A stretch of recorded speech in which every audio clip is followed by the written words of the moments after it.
Internet, are you ready? It's coming for you. With the dawn of every era in Survivor, there comes a new flock of fresh faces and potential legends ready to lay claim to the title of All-Star Sole Survivor. I like to think we've been building to this season for years now, and while it may not be here just yet, for a minute, let's ruminate and discuss who should make the cut for Survivor Battle for the New Era.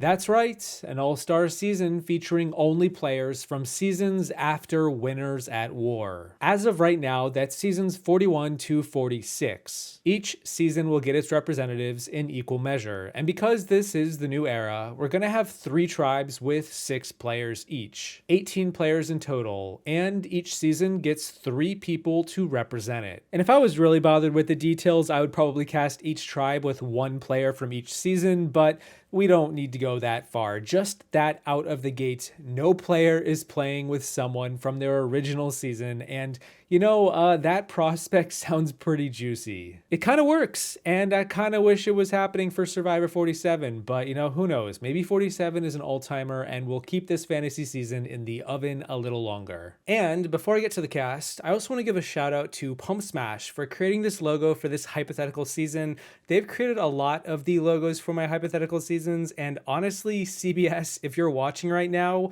hire them. So let's just go down the line chronologically, starting with Survivor 41 in 2021, the first season from the long hiatus that began in 2020. I've said this before, but I think 41's cast is actually quite good and has some heavy hitters, definitely a few standouts. There's some tension and plot lines that I would love to see get picked up in a returnee season, and I would be totally off the mark if I didn't cast Shan and her villainous Shantham to come back one more time. Shan stole the show. She was the mid-season villain who rocked the community. Everyone has an opinion on her, and she was deadly. She really ruffled feathers, and I think there's a lot to work with here. Major all-star potential, and she is the first on my list to join the battle. Which also then means I need one of the rivals to Shan to return too, and that is going to be Ricard. Another villain with a strong game who came up just short of the finish line. This dynamic duo ran the table from the pre-merge to the first half of the post-merge, and I want good TV, and I know Ricard is gonna bring it, especially on a season with Shan. This season is all about the battle, the blood, the getting into the dirt and the mud of the drama of the new era, and if you don't want Kumbaya Survivor, well, you're in luck. And then lastly, we have one of my favorite picks for this cast, if only because it's gonna ruffle a feather or two. I need Erica back. The winner of the season. Shocker, Jeff, it's All-Stars. She literally reversed time. She's the first winner of this era. We need her here. Oh no, I just realized, was Xander robbed again? I'm sorry, Xander, I know you reached out to me, you're a fan. If there's an alternate, you're there. Erica doesn't have much to prove except that the edit totally undersold her game, and let's see if she can go 2 for 2. Speaking of 2, let's talk about Survivor 42, the sequel to the dawn of the new era. What do we call that, like the brunch of the new era? Like an echo of the past, 42 arrived with much of the same twist as 41, but everything was done a little better. A little less drama on the surface, a little more backstabbing behind closed doors, and several standout characters and players that are shoo-ins for a return. Let's start with who I'd say is the best player of this season, and that is Omer. The emu-wearing stealth mastermind who ruled from the shadows and was only undone at the last second when he kinda got too comfortable for his own good. He should have been safe in the episode he was booted, but you know what? Now he's back to prove his resume wasn't a fluke. That being said, you can't have Tom without Jerry, or Ren without Stimpy, or Beavis without... You know what? Let's just bring out the better half of Omer, the woman who blew our minds with her extra vote play. The self-ascribed weirdo who won the million, Marianne, is coming back too. We had a villainous duo from 41, and now we're getting the more heroic duo from 42. It's poetic. And now let's watch them fight each other. On top of that, we've got one more spot for 42, and I've debated who to bring back. You could say Mike for being a big guy who stands out in the crowd. You could say Drea for having every single advantage under the sun and then getting blindsided with them. There's a story to follow. But I think I'm gonna go with the second coming of James Clement. I'm gonna bring back Jonathan for a second shot. if only because I want to see him solo every challenge under the sun. Is that too much to ask? The guy is so big, he's just a walking billboard for marketing for this season. Now, Survivor 43 is all over the place. Is it fair to just give every winner a spot on All Stars? Is that like the golden Wonka ticket to get in? Vecepia never got a chance back in the day, and you know what, for that matter, neither did Brian from Thailand. But I'm reminded of a quote that I'm guessing Coach probably once said in one of his goofy montages that went something like, "Those who forget their history are condemned to repeat it," which apparently is a misquotation according to Google, but Coach never misquotes, so that can't be the case. Either way, I am not repeating history, because I am bringing Gabler back for this season. The Alley Gabler's gonna rise to the surface when we least expect it and somehow be the next two-timer, and here he was the whole time. Hidden in plain sight. The perfect rep for the new era. But on top of Gabler returning, we have to bring back Jesse. The guy is an assassin who attempted to seize the crown in the end and was so close. He had the right ideas, he had the game all season to back it up, he just couldn't win a challenge to save his life. Maybe he needed another shield ahead of him, which he should have plenty of with this cast, so I am saving him a seat at the lunch table. And then lastly for season 43, it has to happen. If only for the memes. If only because highway robberies are just the beginning of a multi-season arc, and internet, say it with me now. Who was robbed?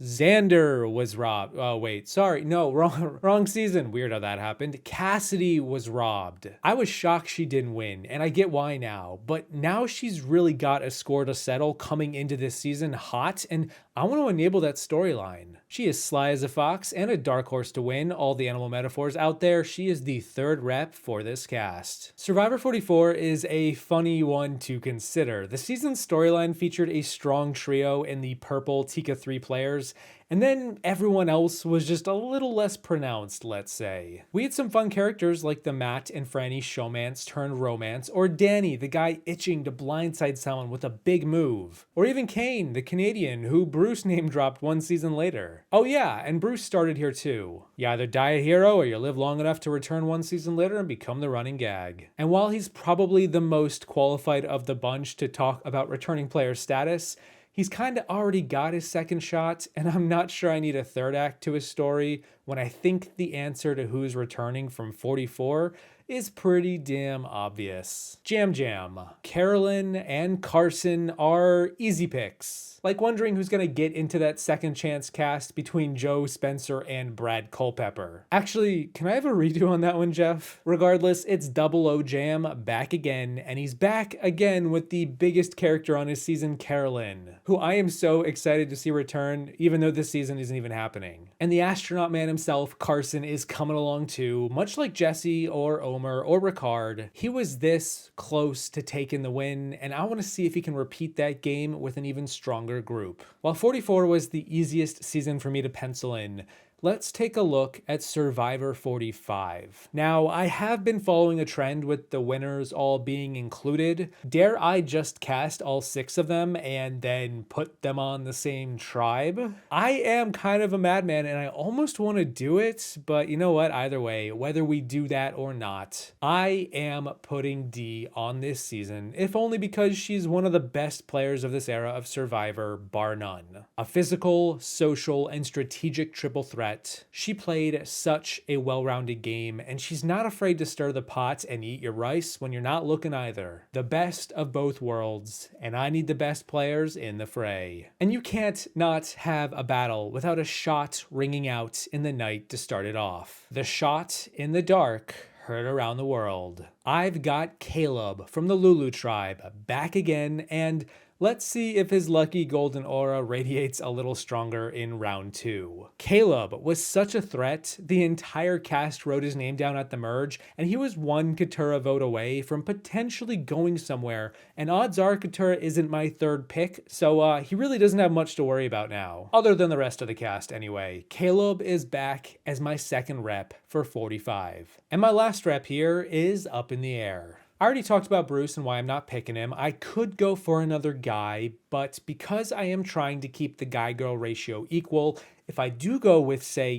Austin or Drew or Jake, then I'm left with only women from 46, and I want to mix it up a bit, which leaves me with one standout name above the rest. For some, it might be a pretty obvious pick, and that is Emily. Now, last I've heard, Emily isn't too interested in returning. She told me personally in person her story arc kind of felt complete on her season. It might just be downhill from here. Also, the internet's kind of mean sometimes. And I see her points, but I would also argue it could just be the origin story to an even greater second act. Plus, $1 million after 26 days is worth another shot, right, financial analyst? I'll put her on the roster for now, if only because it's not a real season and the stakes don't really matter. So, we get to Survivor 46. The latest season as of this video. If this hypothetical season were to exist, which, given season 50, it won't, but if it did, I've got 3 names I want back. The first name is, obviously, it's the winner. It's Kenzie with her mermaid dragon energy, her fierce tribal looks, and her immaculate social game that snowed the cast into forgetting how big of a threat she was to win over a jury. Was Banu onto something there? She is a gem. Let's get the winners to duke it out. Which means I have a spot for one guy and one girl left. And for me, I think we need to spice it up with some modern era messiness. Gimme Venus. Unique, unforgettable, and she is gonna bring the fire back to the beaches of Fiji. Do I expect another Abby Maria-like 7th place finish? Maybe. Am I okay with that? For all the right reasons? Hell yeah. And finally, the last spot on the cast, the only name left on the board that was a shoo-in from the moment they introduced their new line of fashion of targeting people based on how good they were at hide and seek, of serving as the most chaotic smokescreen we have ever seen. Is it a bird? A plane? A big mistake? Not even close. It's Q. And it was always Q. How could it not be? Now I just hope he creates something matching to go with the skirt. And that's it. That is the entire cast of Survivor Battle for the New Era. Call it All-Stars 2. Call it Survivor 47 or 48 or 50 or whatever number you want. Just don't call it a bad cast. But let me know what you think about this group that I've picked and anyone you might include that I didn't. A huge thank you to my patrons for all your support. Thank you to Pump Smash for the logo. Thank you all for watching. I hope you enjoyed the video. Don't forget to not bring a knife to this gunfight on your way out, and I will see you in the next one. Once I think up a catchy tune for the next war in Survivor history. Hey, they're coming for you. You better be ready. It's coming for you. The fire is burning, and when this is through, one soul will survive. It's coming for you.